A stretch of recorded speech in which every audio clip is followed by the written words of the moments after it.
ધબ્બો છો.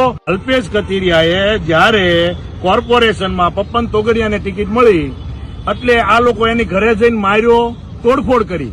તો કોંગ્રેસ એના બાપાની જાગીર હતી, તો ન્યા કામ તોડફોડ કરી? તો આમાં અસામાજિક તત્વ કોણ છે? લોકશાહીને કોણ નથી માનતું? હાલો એ વાત જવા દો. પછીની ઘટના, હમણાં તાજી ઘટના છે સુદામા કા રાજા. એકવાર એનું સ્વાગત થઈ ગયું, હવે સ્વાગત થઈ ગયું, કરી લીધું. બીજી વાર એને સ્વાગત ન કર્યું એટલે ઓલાને ફોનથી ધમકી મારે. ઈ ધમકીનો ઓડિયો આખા સુરત સિટીમાં વાયરલ થયો.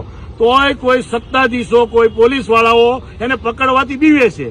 આ બીવે છે એનું કારણ હું તો તમને કહું. આ છોકરાને માર્યો, બરોબર છે, ત્યારે 6 PCR હતી, તો એ જવાનો શું કરતા હતા?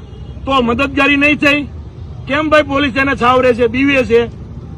સુદામા ચોકમાં એક પોલીસ બીતી હતી. પછી જયારે અડધી કલાક પછી ઓર્ડર આવ્યો કે અલ્પેશને એના ભાઈઓ કામાં તાંડવ મચાવે છે, પગલા લેવા પડશે, પછી અલ્પેશને એક ધોલ મારી નથી, બીજા બધાને ખાલી પકડીને મીડિયામાં દેખાવા પૂરતી કામગીરી કરી છે.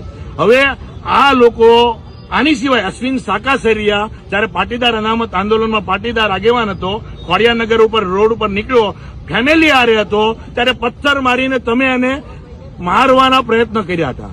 તો આ તમે આવા સામાજિક આગેવાનો છો?